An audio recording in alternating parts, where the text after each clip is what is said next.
11 e 12 de Hebreus. E por isso quero realmente desafiar-vos uma vez mais a lembrar aquilo que nós temos visto da última vez. É como se nós estivéssemos cá embaixo na pista, lá em cima nas bancadas estão os heróis da fé e eles gritam para nós palavras de encorajamento para que nós possamos vencer o que eles já venceram. E os 3 slogans que eles dizem, logo no capítulo 1, no verso 1 do capítulo 12, eles dizem, gritam como se estivessem a gritar para nós, eles dizem, desembaraçem-se de todo o peso do pecado que tenazmente nos assedia, corramos com perseverança a carreira que nos está proposta. De facto, esta primeira afirmação mostra-nos a realidade do que é a caminhada da vida. Eles estão a dizer, liberta-te do passado que te pesa, estão a dizer-nos, olha, leva em conta o presente, esse pecado que se agarra a nós constantemente, o contacto com o mundo faz-nos a nós, às vezes sentir que estamos sobrecarregados, liberta-te disso, e ele diz mais, corre, pensando no futuro. A jornada do cristão envolve o seu passado que deve ser esquecido, o seu presente que deve ser lembrado e o futuro que deve ser carregado de esperança. E esta é a jornada que nós temos. E quando chegamos aqui, o que nós percebemos de uma forma efetiva é que logo nós percebemos, conforme o capítulo avança, nós percebemos que de uma forma efetiva nós somos chamados a caminhar, a ouvir aquilo que outros já passaram, a levar em conta a experiência de homens e mulheres que ficaram descritos nas Escrituras e perceber que se eles venceram, nós podemos vencer também. A partir de certa altura eles calam-se, é como se houvesse um silêncio no estádio e começa a aparecer um grande cartaz. Esse cartaz diz aquilo que está no verso 2. Olhando firmemente para o autor e consumador da fé, Jesus. Às vezes não chega, porque às vezes os nossos ouvidos estão fechados para as vozes da palavra. Mas é por isso que Deus deixou uma palavra escrita para nós, para que nós tenhamos olhos para ver. Então é como se os homens, os heróis da fé, gritassem e dissessem, olhem para Jesus. Olhem para Jesus. Nós hoje somos uma geração em que gosta do visual. Hoje ninguém consegue viver sem imagem. E eu acho que, reparem, não é nada de novo o que a vida nos traz.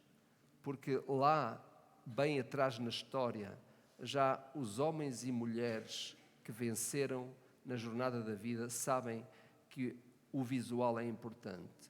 Por isso é como se eles estivessem a levantar esse tal cartaz, não é? Que diz, olhem para Jesus. Eu vou pedir que me ajudem a passar os slides já agora. Ok, tá. Ele não fala, se ele falasse eu já tinha visto, não é? Então, olhem para Jesus. E é interessante, meus irmãos, porque o autor não precisava de justificar, mas ele explica porque é que nós devemos olhar para Jesus.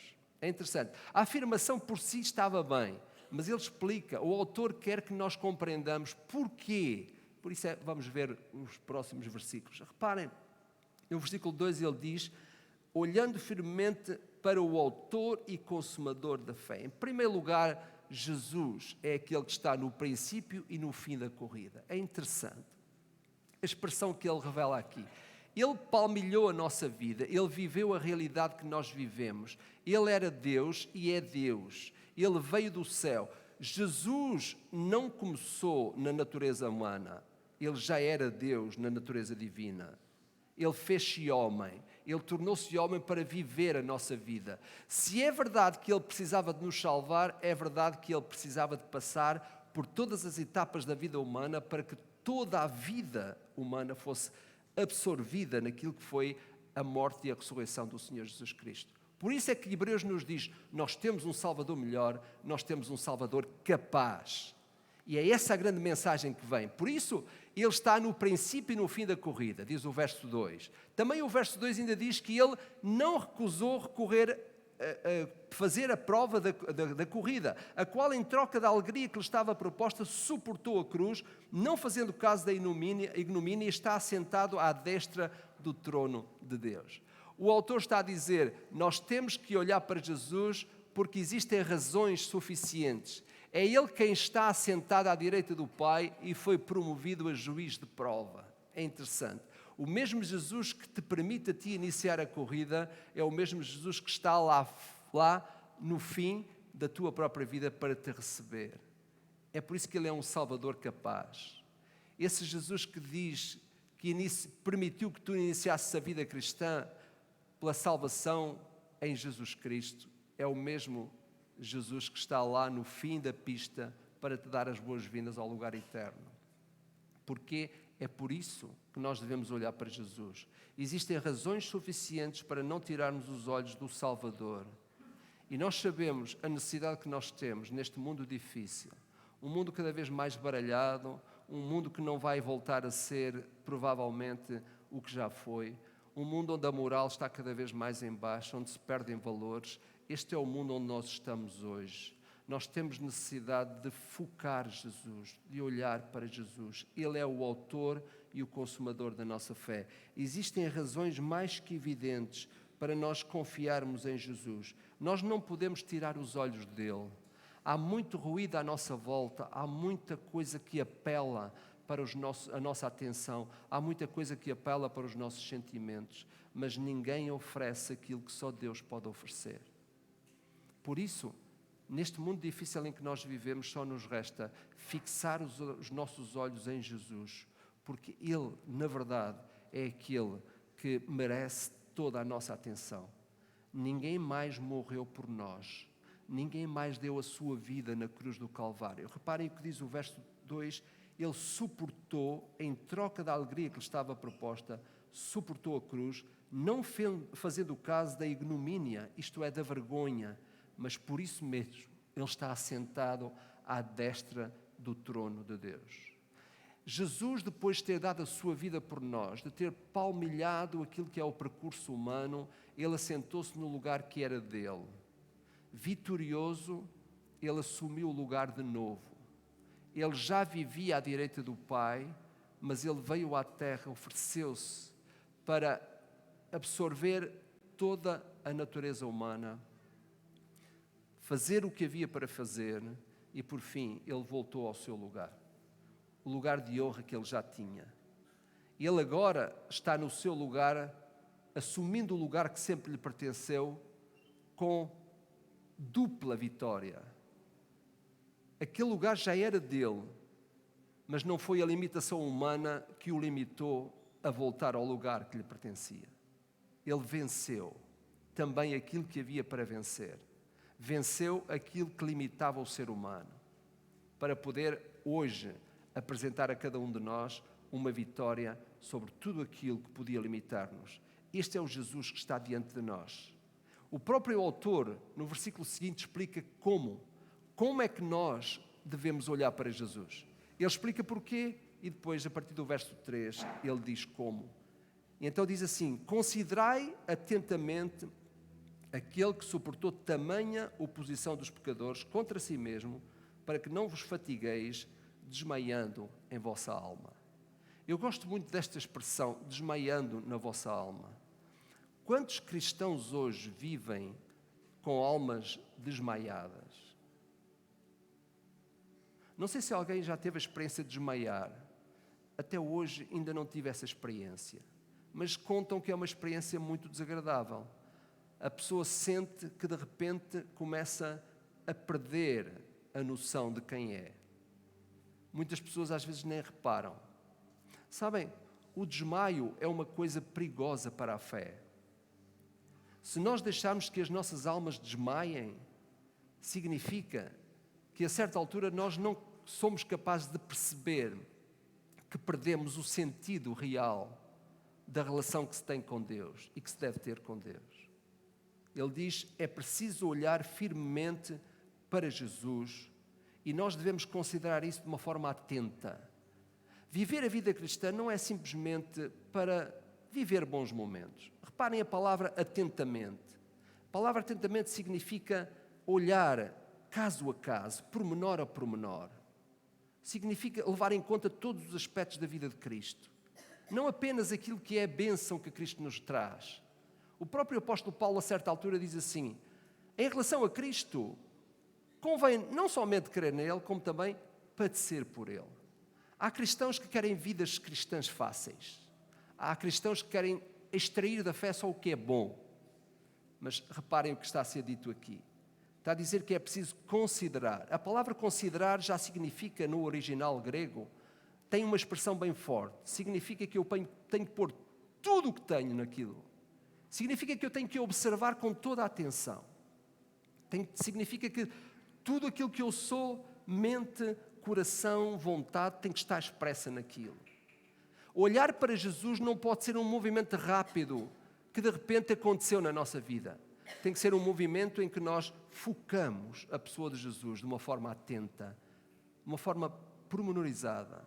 Cristo não é para viver senão na intensidade de tudo aquilo que Ele oferece. Cristo não é para viver de uma forma fugaz. A pessoa de Jesus requer que nós coloquemos toda a atenção nele, porque dele nós podemos extrair tudo aquilo que nós necessitamos. Não há ninguém que possa oferecer. Pode haver muitos movimentos na história, pessoas que nos agraciam, mas ninguém retribui como Jesus. É Ele que, de facto, suportou tamanha oposição dos pecadores contra si mesmo. Aquilo que tu devias levar, Ele levou. Ele assumiu por inteiro as tuas dores, os teus dissabores, assumiu por inteiro toda a negação de ti próprio. Este é o Salvador que está diante de nós. Faz sentido que os heróis da fé nos digam: olhem para Jesus, foquem em Jesus, atentamente. É Ele a melhor pessoa para quem vocês podem olhar, mas não só olhar, reter a atenção, focar tudo aquilo que nós somos nele, para que não vos fatigueis desmaiando em vossa alma.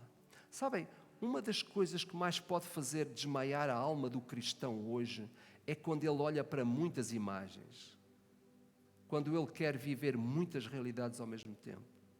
Uma das coisas que mais desmaia a alma do cristão hoje é quando nós queremos estar focados com tudo ao mesmo tempo. Quando nós queremos ter vários deuses diante de nós. Quando nós queremos viver várias realidades, não é? É aí que a alma do cristão desmaia. Sabem, se de repente a nossa visão ficar desfocada, é mau sinal. Há muitos cristãos com a sua imagem de Cristo desfocada. Há muitos cristãos que querem, de facto, extrair aquilo que lhes interessa da fé cristã. Isso é um sinal de desmaio de fé, é um desmaio da alma. A alma, devido à graça de Jesus, ela é sempre consciente. Ela realmente não entra em confusão. É por isso que a palavra de Deus diz: todo aquele que crê jamais será confundido. Todo aquele que crê em Jesus jamais fica baralhado. Jamais fica refém de uma mentira. É aquele que foca a verdade porque foca Jesus. E não há dúvida quanto a isso. O autor diz: aceitem o vosso sofrimento como um meio corretivo de aperfeiçoamento. Diz ele do verso 4 ao verso 6. Ora, na vossa luta contra o pecado, reparem o seguinte aqui, meus irmãos. O autor não deixa dúvida. Na vossa luta contra o pecado, a luta não é contra os outros. A luta é contra aquilo que os outros também lutam. Se há alguma coisa em que todos nós temos algo em comum, é o pecado. Não há aqui ninguém que seja mais santo do ponto de vista humano uns que os outros. Todos nós lutamos contra o grande inimigo de cada um de nós, que é o pecado. Reparem, o autor de Hebreus não se engana. Os homens de fé que passaram por isto chegam ao final da sua vida: meu amigo, a tua luta não é contra o outro, a tua luta é contra o pecado. Não faz sentido tu viveres nesta terra em luta contra outras pessoas que são iguais a ti, têm os mesmos dilemas que tu, as mesmas preocupações, as mesmas frustrações. Não faz sentido. Foi por isso que Jesus nos deixou o exemplo quando esteve entre nós. Os inimigos que foram criados à volta dele foram os inimigos que não tiveram interesse em conhecer a verdade que ele revelava. Se nós fomos considerados inimigos de alguém por defender a verdade, vale a pena. Vale a pena lutarmos por aquilo em que nós cremos de verdade. Vale a pena nós percebermos que quando adoramos a Deus, não o adoramos como nós queremos, mas como Ele próprio quer ser adorado. Não é saciando os nossos momentos na presença de Deus, é conferindo a Deus o louvor e a adoração que Ele merece pelo Deus que Ele é. A nossa luta é igual. E Ele diz, na vossa luta contra o pecado, ainda não tendes resistido até ao sangue, pois, porque resistir até ao sangue só Jesus. E estáis esquecidos da exortação que como filhos discorre convosco. Será que existe alguém aqui esta manhã que mesmo passando pelas dificuldades grandes, alguma vez teve dificuldade em entender que Deus, o Pai, o ama? O autor de Hebreus está a dizer isso. Está a dizer que o facto de nós sermos corrigidos é uma prova clara de que somos amados pelo Pai. Porque ele explica mais à frente. De facto, a disciplina é algo que é prova de amor. Às vezes nós andamos na vida cristã, queremos que ela seja o mais linear possível, sem problemas nenhuns. E até existe uma teoria religiosa que diz, ou nos passa a ideia, de que quando nós estamos a passar por problemas, sinal que nós estamos em pecado. Aliás, isto era o velho dilema lá de Jó, já vem de trás, não é? Quando os amigos de Jó viram o Jó naquela miséria, apontaram o dedo para ele e disseram, tu estás em pecado, é melhor tu dizeres o que é que fizeste. A história já é velha. E às vezes nós também achamos que só porque estamos a passar por dificuldades, às vezes vemos pessoas com vidas tão atribuladas e achamos que essas pessoas estão em pecado. Isso é uma teoria errada, uma teoria religiosa errada. Há um grande movimento que nos faz parecer isso. A palavra de Deus diz que quando o cristão é sério e está na jornada da vida a procurar olhar para Jesus, aquilo que eventualmente pode parecer que é correção é uma prova clara de que Deus nos ama. Eu não corrijo o meu vizinho. Eu não corrijo uma pessoa estranha, mas corrijo os amigos, a família. E o mesmo acontece comigo. Nós corrigimos porque amamos.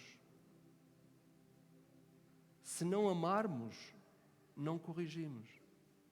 Porque a correção melhora-nos, aguça-nos, torna-nos mais capazes, afina-nos para as verdades que nós temos que viver. Por isso o autor está a dizer, nesta caminhada, nesta jornada, nós vamos ter momentos desagradáveis, porque a vida na pista, a vida cristã não é fácil. Jesus já tinha dito, o caminho é muito estreito, mas Ele conduz à eternidade, conduz ao lugar seguro, conduz àquilo que a própria vida não oferece por si própria, só Jesus mesmo o faz. A eternidade das nossas almas é garantida por Ele. Suportem o sofrimento com paciência. Isto é, aquilo que chega à nossa vida, que nós consideramos desagradável, é prova, quando nós estamos na jornada de uma forma fiel, é prova de que Deus nos quer aguçar, nos quer melhorar, nos quer preparar para coisas melhores. E às vezes, Deus até permite que alguma coisa aconteça aqui na etapa da vida, para que nós entendamos que lá mais à frente, a jornada pode ser mais difícil ainda. E a aprendizagem que se deu aqui, ajuda-nos lá mais à frente. Quantos de nós podemos testemunhar acerca de momentos na nossa história em que aquilo que não foi tão bom, ainda lá esteve a graça do Senhor presente? Até mesmo naquilo que parece que não é tão agradável nas nossas vidas, a graça do Senhor está presente. Porque Ele não deixa que nós sejamos nem provados, nem tentados acima das nossas próprias forças. Por isso, olhem para Jesus. Porquê e como? Os autores explicam. De facto, os heróis da fé estão a dizer, olha, Jesus é a única pessoa que verdadeiramente para quem tu deves olhar. Mas não olhar de forma passageira. Não olhar ao domingo e esquecer o olhar no dia seguinte. É olhar todos os dias. Os autores levantam o cartaz bem firme. Olhem para Jesus. É importante que cada um de nós, hoje que estamos aqui também, perante a mesa do Senhor, nós possamos olhar para os símbolos como se estivéssemos a olhar para aquilo que é a obra plena de Jesus.